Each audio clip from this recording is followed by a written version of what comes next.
Alô, comunidade das redes sociais. Mais uma vez aqui para tratarmos de mais um tema. Eu já gostaria de falar de um tema que eu andei pensando a respeito dele. Pornografia. Pornografia e sociedade. Percebo que há uma ausência, quase que uma lacuna, aparentemente intransponível, desse tema em termos acadêmicos. Parece que existe um certo recato, um certo pudor demasiado em falar das explicitudes do que é pornografia.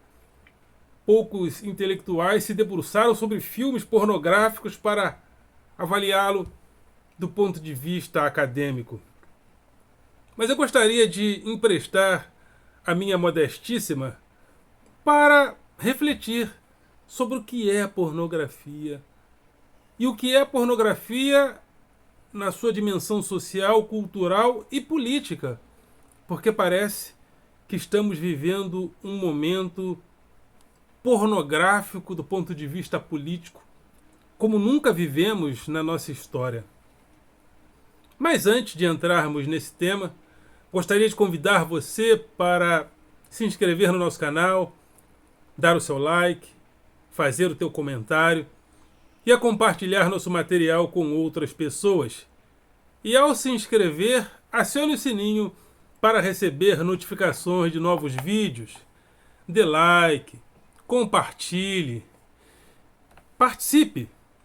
Se você não gostou, dê dislike, mas não deixe de participar.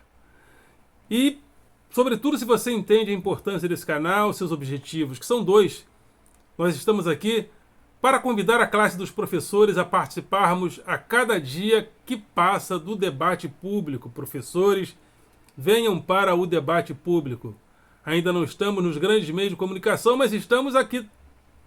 Mas podemos estar aqui nas redes sociais, colocando a narrativa do professor do magistério, que não é um pseudo-intelectual, como muitos pensam. Nós não somos babás de luxo, somos profissionais. Professor, tem um pouco de desconfiança daquele negócio, professor é um sacerdócio. Não, professor é uma profissão a ser valorizada. É sacerdócio? Então 10% do lucro tem que ser para nós, né? O dízimo. Então, se somos sacerdotes, e os sacerdotes têm direito a dízimo, como muitos pastores e padres falam, então queremos o dízimo, queremos receber 10% da renda social. Então não somos sacerdotes. Sacerdote de nada, somos professores, somos profissionais. Então, professor, não me deixe sozinho na rede, não me deixe sozinho no YouTube. Venha comigo. E também esse canal tem o objetivo de combater o pensamento binário. O pensamento binário entende o mundo como sendo lado A, lado B, lado B, lado A, igual a música do Rapa. Não, o mundo não é lado B, lado A, lado A, lado B. Né? O mundo tem que ser compreendido ao máximo na sua complexidade. E nós estamos aqui emprestando nosso conhecimento, nossa formação. Eu estou aqui emprestando a minha modestíssima formação para contribuir com a nossa reflexão, análise e síntese da nossa sociedade. Então, estou aqui também para contribuir, para atacar, para minar esse pensamento binário. Onde alguém chega para mim ontem dizendo que os professores são responsáveis pelo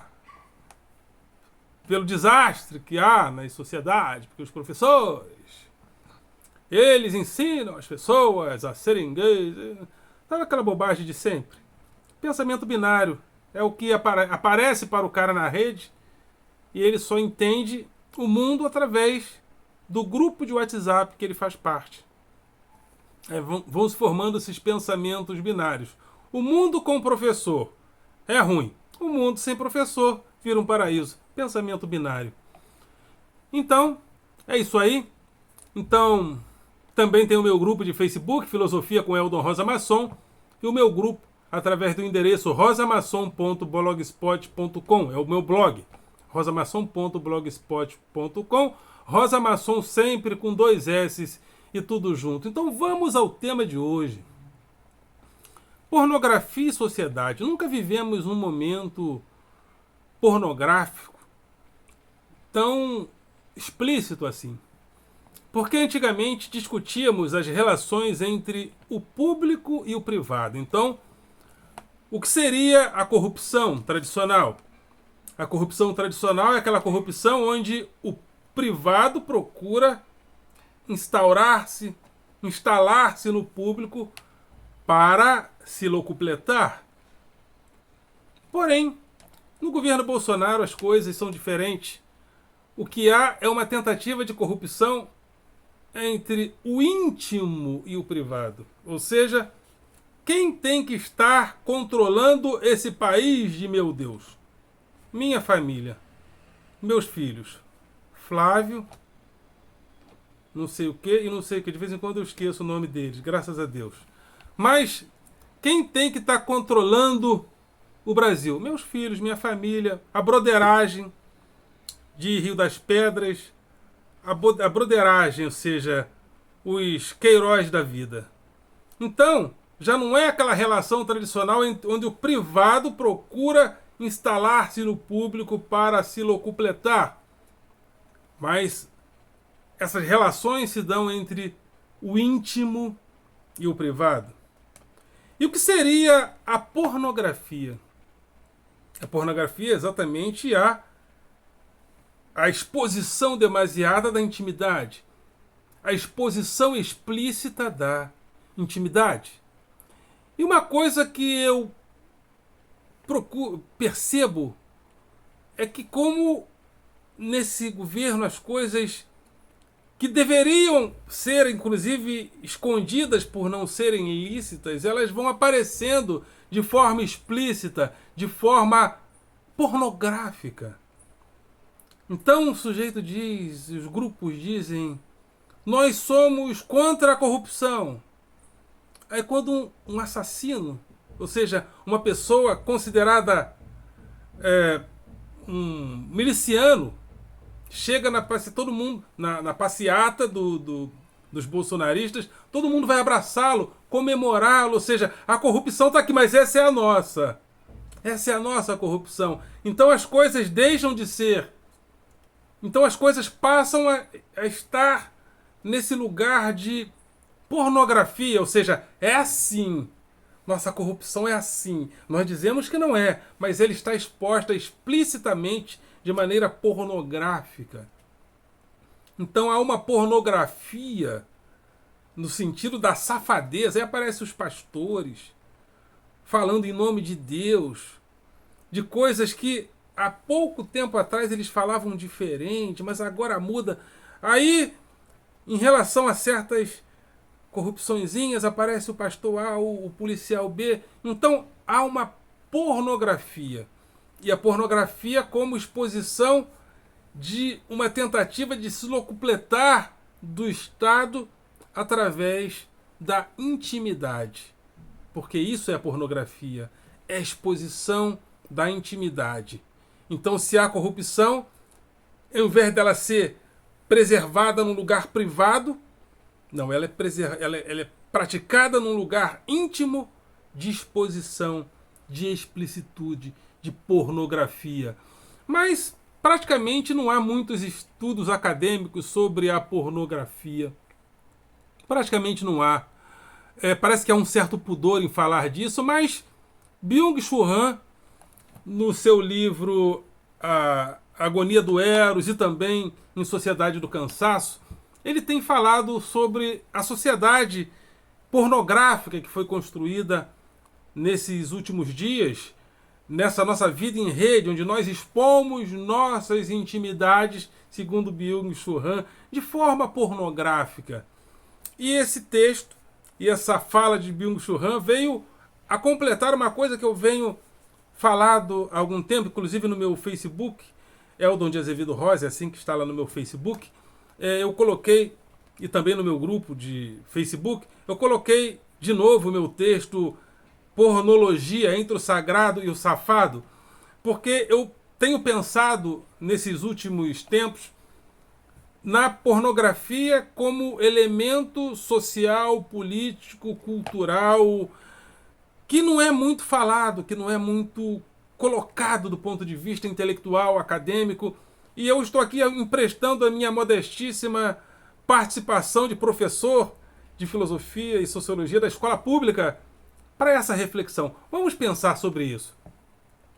A palavra pornografia vem do grego porneia, que é, inclusive, a palavra usada pelo apóstolo Paulo para se referir às impurezas da carne, às impurezas que as pessoas deveriam evitar, a lascívia, né, a luxúria, a prostituição, o adultério. Então, todas essas coisas são colocadas por Paulo como porneia.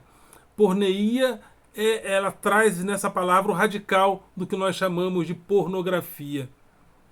Mas a pornografia, como nós conhecemos, como indústria do sexo, como indústria cultural, ela demorou um tanto tempo para ser. Ela não foi formada de imediato na história do mundo, porque ela é o resultado histórico de uma construção que vem desde as nossas concepções judaico-cristãs de sagrado, que procura colocar valores morais no comportamento sexual.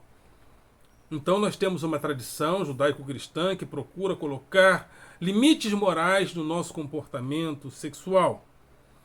Mas até meados da era da industrialização, não havia aparecido esse fenômeno chamado pornografia, porque não havia indústria. A partir do momento que surge a indústria, surgem várias indústrias. A indústria cultural, que procura estabelecer valores de troca no mercado do entretenimento e do gosto, através, inclusive, da arte. E nesse interim surge também, evidentemente, uma indústria da pornografia, mas a indústria da pornografia, ela aparece em uma relação que eu chamo carinhosamente de relação entre o sagrado e o safado. Inclusive, é esse o título do texto que eu coloco no Facebook, no meu grupo de Facebook. Pornologia entre o sagrado e o safado. Porque havia uma relação, até o final da Idade Média, de sagrado e profano. Então, havia uma reflexão durante a Idade Média, isso foi muito comum, de até que ponto a razão e a fé se completam, como dizia Anselmo, se separam, como dizia Belardo, ou se a fé e a razão deveriam ter lugares diferenciados, como dizia Dom Scotus. E essa é a afirmação que até hoje prevalece, né? Há um lugar para o sagrado, há um lugar para o secular. Então, durante muitos anos, durante a Idade Média, pensou-se nessa, academicamente, né, entre os intelectuais da igreja, sobretudo, dessas relações entre o sagrado e o profano. O sagrado e o profano devem estar relacionados. O sagrado, ou seja, o racional e o espiritual devem se relacionar. A fé e a razão devem se relacionar, ou a fé tem um lugar e o profano tem outro lugar diferenciado. Então essas coisas foram pensadas academicamente durante muitos anos, durante a Idade Média. Mas nós mudamos quando aparece a indústria do sexo, a indústria pornográfica. Não há essa relação acadêmica de construção do que é o sagrado e do que é o profano em relação à pornografia. Então, ao invés de construirmos uma relação entre o sagrado e o profano, construímos uma relação entre o sagrado e o safado. Porque muitos pastores, inclusive padres, ao falar de pornografia, falam no sentido moral. Falam no sentido de que a pornografia deve se separar da nossa vida pessoal, da nossa vida espiritual, porque ela é o lugar do safado. Então, ao invés de ter aquela relação acadêmica, racional, de pensar o sagrado em relação ao safado, quando surge a indústria da pornografia, nós criamos toda uma relação entre o sagrado e o safado. Ou seja, quem está falando de pornografia em massa? São pastores, são padres, ou seja, a coisa é falada sempre no sentido moral, no sentido moralista, sem um raciocínio acadêmico a respeito do tema. Então aqui há o sagrado falando do que é a pornografia. E lá do outro lado tem o safado, que é a própria pornografia. Então, ao invés de termos uma relação entre o sagrado e o profano, do ponto de vista da pregação religiosa e a pornografia, temos uma relação de distanciamento da pornografia em relação ao sagrado, e isso gerou o que eu chamo carinhosamente de o sagrado e o safado. Porque não há interesse, parece que é um pudor em se falar academicamente, de se falar intelectualmente do que é ou do que poderia ser a pornografia. Mas qual seria a relevância? Qual seria a relevância do tema pornografia do ponto de vista intelectual, do ponto de vista acadêmico? Eu acho que tem muitas coisas, sim. Nós somos na cama o reflexo do que nós somos também na sociedade. O que nós somos com as nossas esposas, o que as nossas esposas são conosco, debaixo dos edredons da vida, reflete muito o que é a sociedade. Ou seja, as relações de poder da nossa sociedade também passam pelo sexo, também passam pela sexualidade. A psicanálise já descobriu isso e vem discutindo e rediscutindo isso há muito tempo. Nossas relações de poder passam também pelos poderes da sedução. E quando nós vemos as cenas de sexo explícito, e eu as vejo, difícil explicar para minha mulher que eu estou pesquisando, né? Mas a gente observa que ali há uma relação de poder muito semelhante às construções, inclusive machistas, que nós realizamos durante os tempos. O homem da cena é o condutor da relação. Ele é o chefe da relação. É ele que conduz a relação de forma racional, e a mulher, a louca de pedra que geme, que geme, que geme, que geme. Ou seja, o racional está no masculino. O racional da cena é o homem. A mulher é louca de pedra, que geme, e que geme, e que geme, e que geme. Então ali nas cenas estão muitas das nossas representações sociais. Muitas das nossas representações sociais. E em nome da recreação, nós praticamos ou representamos aquilo que queremos ver na vida real, mas não podemos fazer. Porque as cenas fazem representações da pedofilia, pegando meninas de 18 anos com aparência de 12, 13, 15, 16, né? Com meninas com aparência, às vezes, de 12 a 14. Então, em nome da recreação, a pedofilia aparece como representação, mesmo que de forma lícita, ainda que as meninas tenham mais de 18 anos, e às vezes nem têm.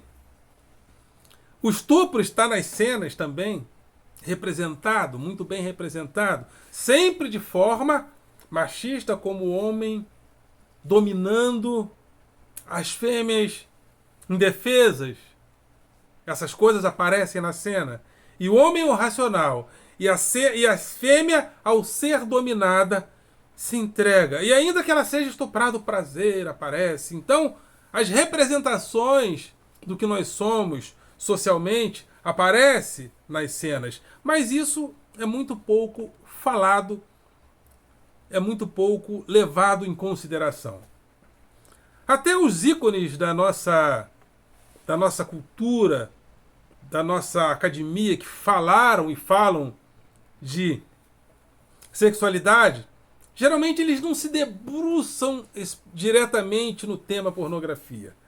Marta Suplicy, que revolucionou a linguagem da televisão brasileira em termos deste tema, né, no programa TV Mulher do início da década de 80, falando de sexo, dificilmente eu vi, né, pelo menos não lembro, de Marta Suplicy indo direto ao tema pornografia.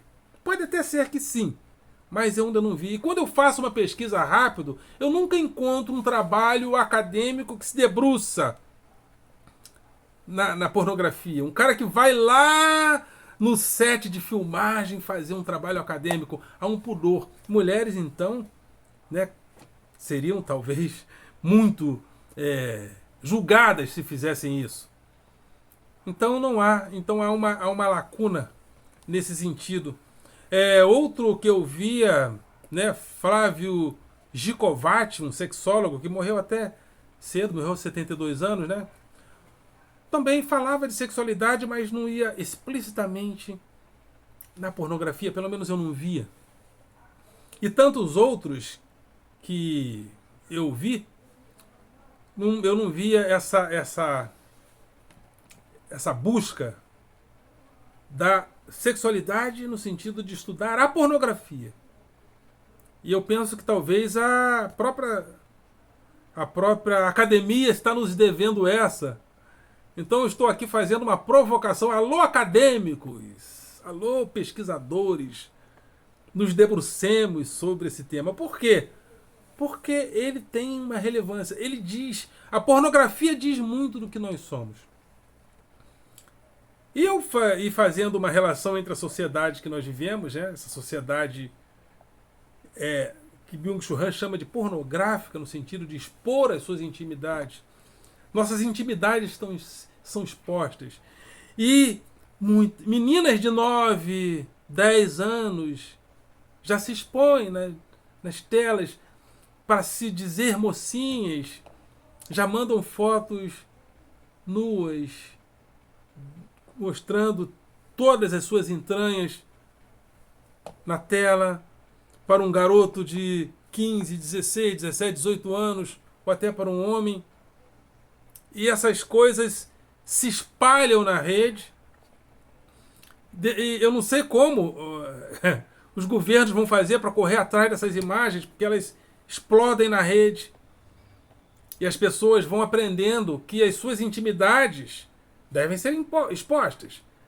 Então, eu exponho toda hora a minha família, eu exponho toda hora meus filhos, eu me exponho toda hora. Então, qual é o problema de eu expor a minha vagina, meus seios, meu ânus? Então as pessoas vão se expondo. E isso está virando uma febre. Já virou uma febre. Porque as nossas relações de conexão se tornaram pornográficas. E nessa relação também entre o público e o íntimo, e o público íntimo não fazendo nenhuma questão de esconder as suas safadezas, todas essas relações me fazem lembrar a pornografia. A pornografia, até estão criticando o presidente, porque para se mostrar viril, né? Ele falou a primeira-dama, né? E falou em relação à primeira-dama, ninguém está feliz. Acho que foi mais ou menos assim. Ele quis dizer ali, quando a bobagem é muito grande, eu nem... Ele quis dizer que ele tinha dado uma comidinha na primeira-dama e todo mundo riu. E dizem que a primeira-dama, né, ficou com aquela cara de... porque ele não é muito feliz nas piadas, né? Então, coitada da primeira-dama. Olha, primeira-dama, meus sentimentos, minhas condolências. Você realmente deve ser uma heroína, né? Deve ser uma heroína. Mas é isso aí. Pornologia, entre o sagrado e o safado. Vivíamos uma relação entre o sagrado e o profano, onde essas relações, onde esses distanciamentos eram estudados academicamente. Hoje, a pornografia é estudada apenas no âmbito religioso. Então há uma relação entre o sagrado e o safado. Ok, galera? Vocês são do coração.